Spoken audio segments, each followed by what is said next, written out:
Ici Radio Taïwan International. Tout de suite, Meg Wang vous propose l'émission Retour à la source.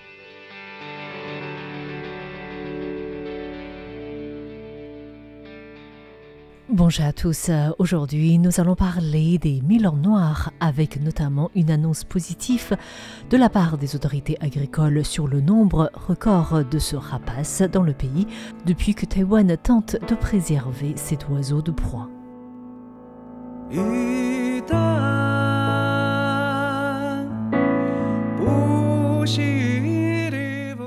En fait, comparé à d'autres rapaces qui sont plutôt distants, les 1000 ans noirs semblent bien différents. En plus de la saison de reproduction, les 1000 ans noirs se rassemblent souvent, se poursuivent souvent, attrapent des branches et semblent jouer entre eux. Au crépuscule, avant de se préparer à se percher pour la nuit, ils se rassemblent souvent en groupe et volent en rond dans le ciel, ce que les ornithologues taïwanais appellent, en plaisantant, faire l'appel du soir. À Taïwan, les 1000 ans noirs vivent de manière très proche des humains. Ils cherchent souvent de la nourriture dans les ports, les bassins piscicoles ou les champs agricoles. Les 1000 ans noirs deviennent d'ailleurs une attraction touristique pour la ville portuaire de Keelung dans le nord de Taïwan. C'est d'ailleurs pour cette raison que ce rapace a été choisi comme oiseau de la ville de Keelung. Cependant, les 1000 ans noirs ne vivent pas une vie heureuse à Taïwan. Comparé aux populations importantes des autres pays voisins, cet oiseau qui est visible partout à Taïwan dans le temps avait largement diminué. Ainsi, au début des années 90, il ne restait qu'environ 200 individus à Taïwan. Depuis, le 1000 ans noir devient un animal rare et précieux protégé à Taïwan. En fait, en tant qu'un rapace au sommet de la chaîne alimentaire, les 1000 ans noirs ont une importance significative en tant qu'indicateur de la santé environnementale et de la biodiversité. L'administration des forêts du ministère de l'Agriculture a annoncé en janvier dernier le résultat d'une enquête simultanée sur le nombre des 1000 ans noirs à travers Taïwan en 2024. En septembre de l'année dernière, l'enquête a enregistré 873 000 ans noirs résidents et en décembre, ce nombre a atteint 945 après avoir inclus les 1000 ans noirs migrateurs. Ces chiffres ont été annoncés avec quelque part un soulagement de la part des autorités dans le sens où les politiques de la protection des habitats des 1000 ans noirs au cours des dernières années portent enfin des résultats encourageants. Gao Jun est un responsable de la gestion du travail de la protection de l'administration des forêts et il nous explique l'importance des 1000 ans noirs.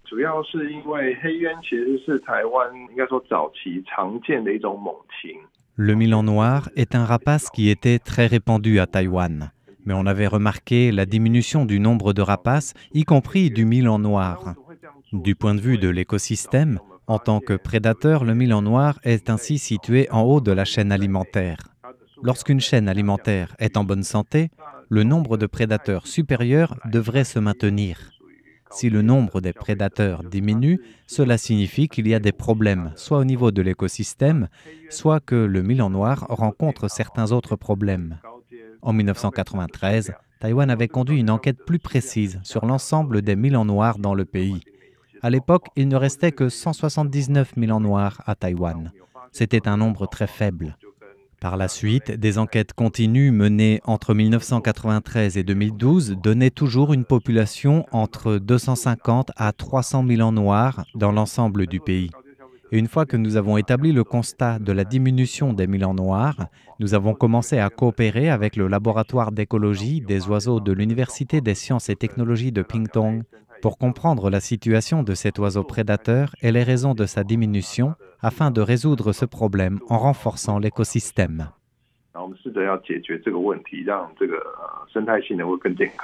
Le professeur Sun Yuanxun de l'Institut de protection de la faune sauvage de l'Université des sciences et technologies de Pingtung avait déclaré en 2013 qu'il y avait environ 100 000 ans noirs à Pingtung et qu'un couple de 1000 ans noirs pouvait produire en moyenne 1,5 petit 1000 ans. Selon lui, sur cette base, si la population de 1000 ans noirs devait maintenir une croissance stable, le taux de survie devait être supérieur à 70% de 1000 ans.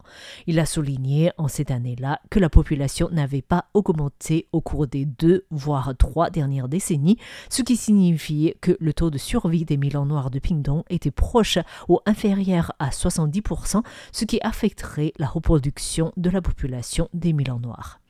L'administration des forêts et de la protection a ainsi entamé des coopérations avec le laboratoire d'écologie des oiseaux de cette université à Pingdong en 2013. Et ces coopérations couvrent la mise en place des projets de recherche sur la conservation des Milans noirs, notamment la surveillance à long terme de la population, le suivi par satellite ou des conférences sur l'environnement. En même temps, le groupe civil, groupe de recherche sur les rapaces de Taïwan, fait également appel à des volontaires pour mener des enquêtes simultanées sur la population des Milans noirs et leurs sites de repos à travers Taïwan chaque automne et hiver. Les principales sources de menaces de la survie de ce rapace ont ainsi été déterminées.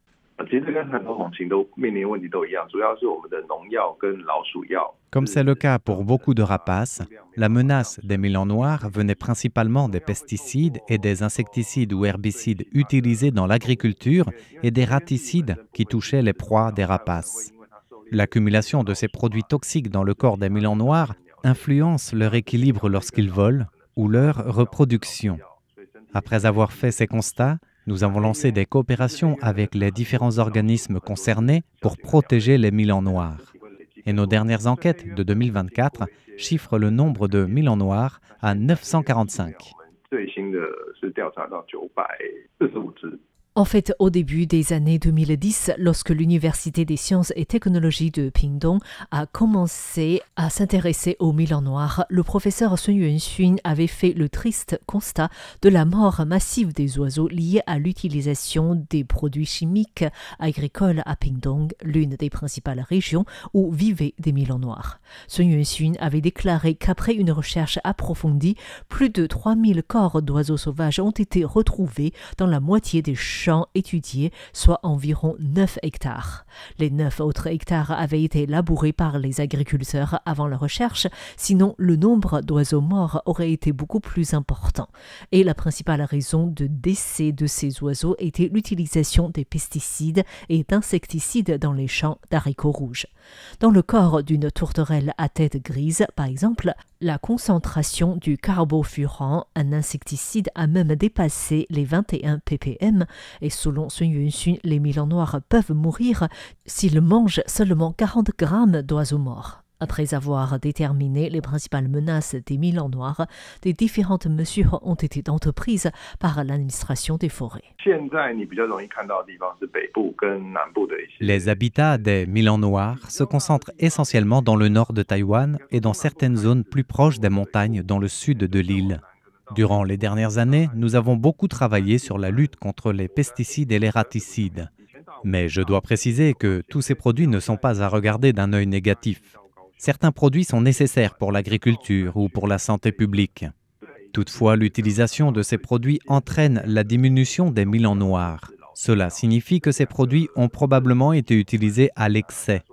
Ainsi, ces dernières années, les autorités agricoles ont renforcé le contrôle des pesticides et des raticides. Par exemple, l'achat de ces produits ne pouvait pas être anonyme. Et en plus, il y a eu une campagne de sensibilisation concernant l'utilisation de ces produits et aussi l'intérêt que représentent ces rapaces pour l'agriculture. Nous avons également changé la pratique de la semaine de la lutte contre les rats. Les raticides ne sont plus distribués de manière gratuite à grande échelle. Toutes ces mesures visent à lutter contre les menaces directes des Milans noirs. Ensuite, sur le long terme et dans un cadre plus large, nous promouvons l'agriculture saine dans le pays. Toutes ces mesures ont permis de diminuer progressivement l'usage de ces produits toxiques.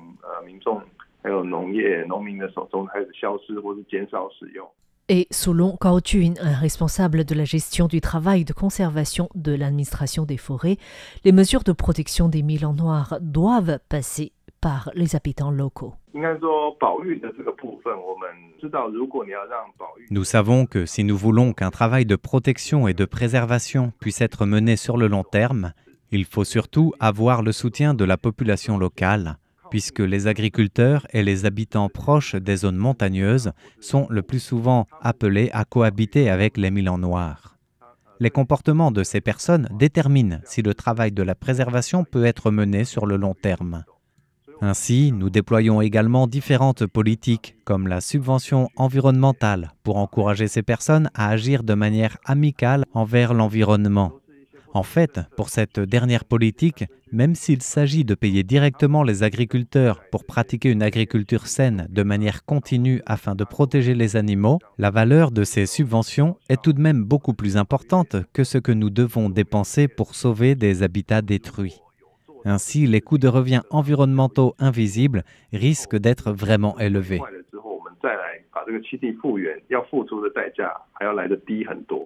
Les programmes de subvention environnementale aux agriculteurs sont déjà mis en place dans le Nouveau Taipei, proche des zones de Gongliao, Wanli, où les milans noirs sont au nombre plus important. Dans le sud de Taïwan, ces programmes sont également développés, notamment à Kaohsiung et à Pingtung, pour protéger les effraies de prairies, et ce qui permet également de protéger les milans noirs.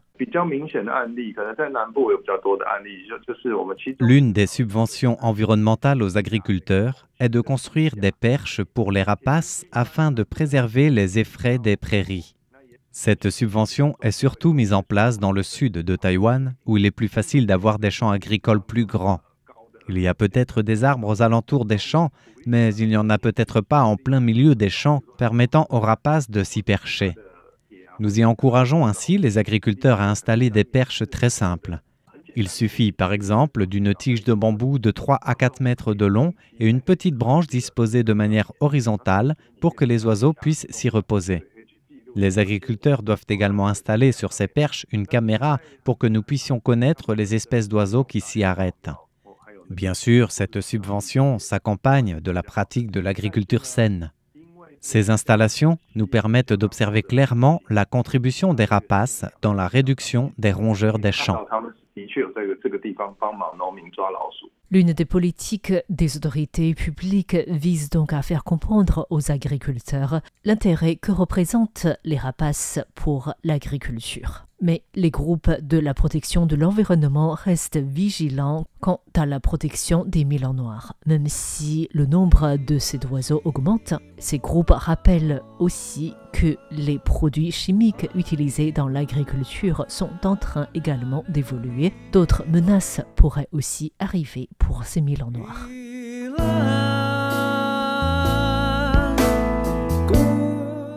Merci de votre écoute, c'était Meguan pour RTI.